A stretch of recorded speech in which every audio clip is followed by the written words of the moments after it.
Good morning बच्चों, कैसे हैं आप बच्चों। आज इस जीएसटी पार्ट 2 की क्लास में I welcome to all of you. और बच्चों पार्ट 1 जीएसटी का जो पार्ट 1 था उसमें हमने प्रैक्टिकल एस्पेक्ट में जीएसटी को सीखा था। आज किस क्लास में हम लोग जो है वो थियोरेटिकली यानी किस चीज की क्या डेफिनेशन है और किस पर क्या क्या चीजें अप्लाई होती है उसको सीखेंगे एग्जाम के पॉइंट ऑफ व्यू से। तो चलिए शुरू करते हैं आज की क्लास। बच्चों जैसा बोर्ड पर आपको दिख रहा है जीएसटी हिंदुस्तान का जो तिरंगा है बड़ी शान से लहरा रहा है आपके स्क्रीन पर। और जीएसटी का एक ही मकसद था जो मैंने पीछे कहा था आपको, वन नेशन वन टैक्स। और इसी स्लोगन के साथ में, इसी नारे के साथ में जो है वो सेंट्रल गवर्नमेंट ने जीएसटी को लॉन्च किया था 2017 के अंदर। आगे बात करें बच्चों, ये सब आप जानते ही हैं कि 24 मार्च 17 को आपकी जो लोकसभा है यानी उसमें ये बिल पास हुआ था। जीएसटी इफेक्टिव हुआ था 1 जुलाई 2017 से। ये सब बातें हम लोग डिस्कस कर चुके हैं। अब आगे बात करते हैं मीनिंग ऑफ जीएसटी, जो आपको एग्जाम में लिख कर आना है। तो देखते हैं उसकी डेफिनेशन क्या कहती है बच्चों। Goods and service tax GST is an indirect tax levied at prescribed rate on every supply of goods and services except on petroleum and alcohol for human consumption, जो हमने पार्ट 1 में पढ़ा था और मैंने आपको समझाया था। ये मीनिंग है आपके जीएसटी का। आगे बात करते हैं। Supply of goods means sale of goods and supply of services means rendering of services. कहने का मतलब यह है कि अभी मैं आपको कुछ चीज बेच नहीं रहा लेकिन मैं भी आपको अपनी सर्विस बेच रहा हूं, राइट। तो चाहे मैं एक प्रोफेशनल हूं जो अपनी सर्विस आपको बेच रहा हूं, चाहे मैं एक बिजनेसमैन हूं जो गुड्स आपको बेच रहा हूं, इन दोनों के ऊपर जो टैक्स लगेगा उसे जीएसटी कहा जाएगा। It is a nation wide tax seeking to unify several indirect taxes and is based on the principle of one nation one tax policy। बच्चों ये जो है इनडायरेक्ट टैक्स है और ये पूरे हिंदुस्तान में लागू होता है। और इस जीएसटी ने बहुत सारे इनडायरेक्ट टैक्सेस को खत्म करके उसकी जगह ली है। तो आइए देखते हैं कि कौन कौन से टैक्सेस को खत्म करके जीएसटी बना है। सबसे पहले बात करेंगे सेंट्रल गवर्नमेंट जो इनडायरेक्ट टैक्सेस लगाती थी वो कौन कौन से थे जिनकी जगह अब जीएसटी लगता है। तो देखते हैं, जीएसटी की बात करते हैं। एक्साइज ड्यूटी को खत्म कर दिया इसने जो सर्विस टैक्स उसको खत्म कर दिया और इसने जो है सेंट्रल सेल्स टैक्स को भी खत्म कर दिया है बच्चों। तो इन तीनों की जगह जो है वो जीएसटी अप्लाई होता है। और नीचे मैंने इसमें नोट बना के लिख दिया है, सेंट्रल गवर्नमेंट जो है उस पर जो टैक्स लगाती थी उन सब की जगह जो है अब जीएसटी लगना शुरू हो गया है। और अगर हम लोग जीएसटी की बात करें, आगे स्टेट लेवल पे बात करें तो स्टेट लेवल पे जो जो टैक्स लगा करते थे अब उनकी जगह भी जो है वो जीएसटी लगेगा।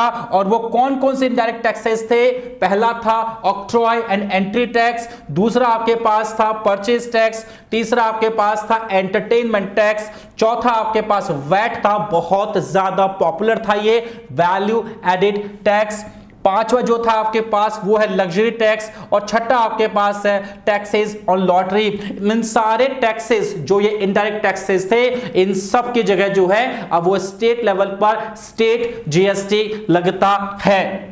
बच्चों आगे हम लोग बात करते हैं कि जीएसटी जो रेट है वो कैसे कैसे लगती है, किस किस चीज पर कितना जीएसटी लगता है। आइए उसको हम लोग एक बार समझ लेते हैं। 5 तरीके से यानी goods and services are divided into 5 slabs for collection of GST.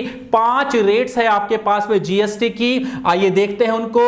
पहली है एसेंशियल आइटम्स इंक्लूडिंग फूड, जो भी जरूरी चीजें हैं जो इंसान के जीने के लिए बहुत जरूरी है, ऐसी चीजों के ऊपर गवर्नमेंट जो है वो 0% टैक्स लगाती है। कहने का मतलब यह है टैक्स नहीं लगता उनके ऊपर, जीएसटी फ्री होती है। दूसरी बात करें कॉमन यूज आइटम्स जितने भी है उनके ऊपर गवर्नमेंट 5% के रेट से जीएसटी लगाती है।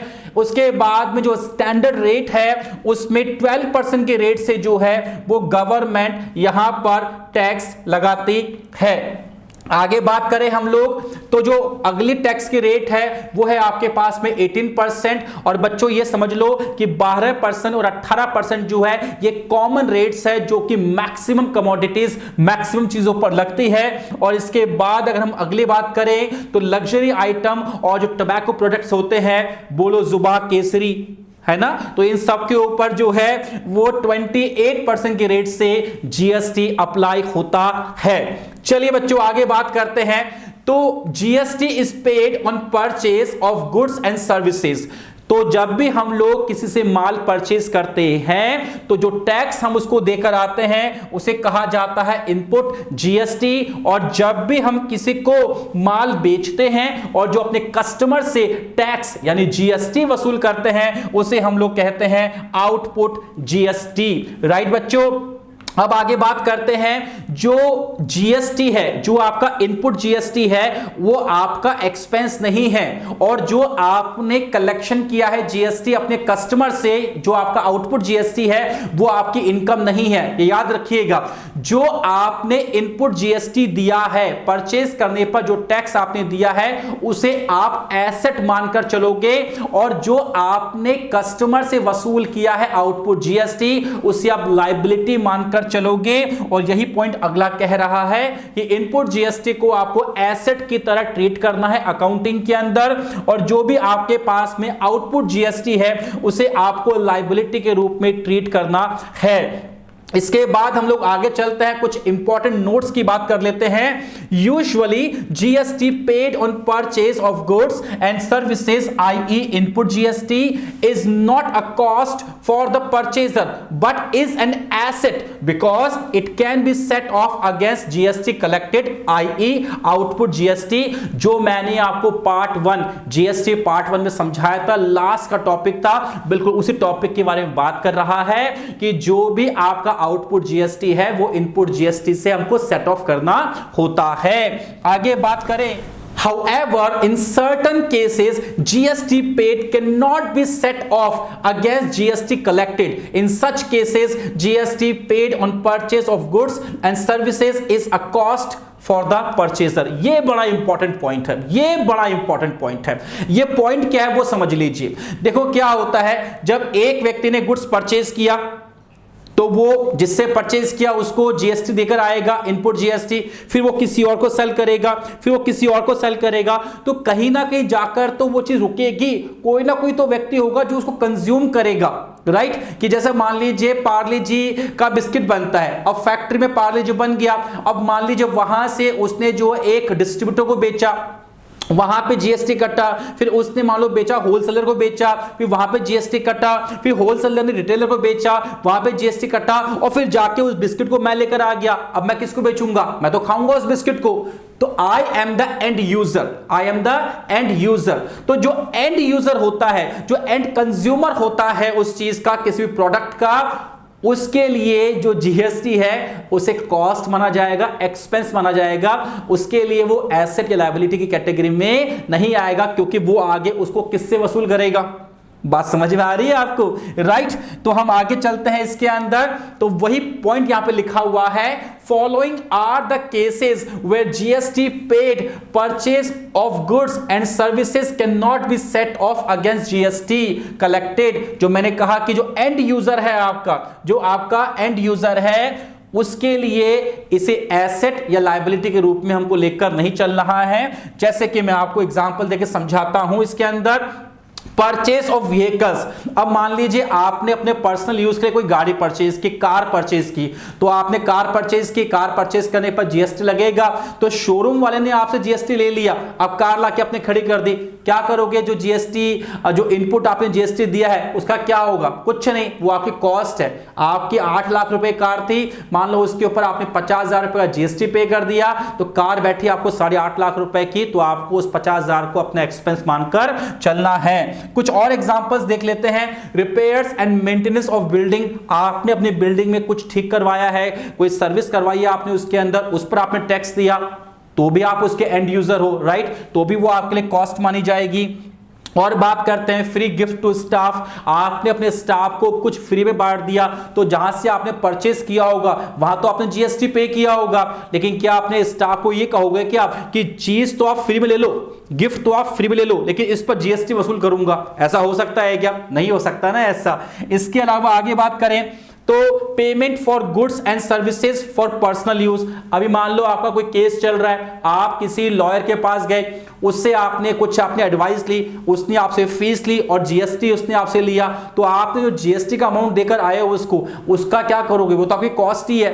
जो सर्विस आपको 10,000 में मिलती, अब वो आपको मिल रही है 12,000 रुपए के अंदर, तो जो 2,000 रुपए आपने पे किए एक्स्ट्रा, वो तो आपका खर्चा ही माना जाएगा, क्योंकि आप एंड यूजर हो। और ये सारे एग्जाम्पल जो वो एंड यूजर के हैं। कुछ और एग्जाम्पल मैं आपको यहां पे देता हूं बच्चों, तो देखिएगा, फूड एंड बेवरेजेस एक्सपेंसेस। आप किसी होटल में या किसी रेस्टोरेंट में खाना खाने गए, तो वहां पर उन्होंने आपको सर्विस दी, सर्विस देने के बाद में खाना बना 1,000 रुपए का, उस पर 12% का उन्होंने जीएसटी लगा दिया, 120 रुपए आपको और देने पड़ेंगे। अब उसकी वसूली किससे करोगे? आप नहीं कर सकते ना, तो अल्टीमेटली वो आप ही को पे करना पड़ेगा। और याद रख लीजिएगा, इनडायरेक्ट टैक्स जो भी होता है जैसे कि जीएसटी, वो अल्टीमेटली एंड यूजर को पे करना पड़ता है। इसके बाद आगे बात करें, payment of membership fee of club, health and fitness centre. कोई जिम आपने ज्वाइन कर लिया, वहां पर उसने आपके फीस के साथ साथ उसने जीएसटी काटा, तो वो आपका खर्चा ही माना जाएगा। और एग्जांपल देखिए तो पेमेंट फॉर हेल्थ इंश्योरेंस, आपने हेल्थ इंश्योरेंस लिया, उस पर जीएसटी लग गया, तो वो भी आप ही को पे करना पड़ेगा। तो कहने का मतलब यहां पर यह है बच्चों कि जो एंड यूजर होता है, जो एंड कंज्यूमर होता है, अल्टीमेटली जीएसटी का पैसा उसकी जेब से निकलता है और वो उसको किसी और से वसूल नहीं कर सकता, इसलिए यह उसके लिए एक एक्सपेंस माना जाता है, कॉस्ट मानी जाती है। राइट। सो अभी की क्लास पे मैंने बहुत फास्ट कवर किया है, क्योंकि मैंने बहुत डिटेल्ड में जीएसटी पार्ट 1 में आपको समझा दिया है कि जीएसटी क्या होता है। राइट। तो यहां पर जो है हमने उन चीजों को कवर किया है जो आपकी थियरी में कवर होती है और एग्जाम में क्वेश्चंस बनकर आते हैं। सो आई बिलीव आज का यह जो वीडियो था, आज की जो यह क्लास थी, वो आपको बिल्कुल समझ में आई होगी। अगर समझ में आई है तो लाइक कर दीजिएगा, शेयर कर दीजिएगा और सब्सक्राइब करना बिल्कुल मत भूलिएगा। और अगर आपके कोई क्वेश्चंस हो तो प्लीज कमेंट में पूछ लीजिएगा।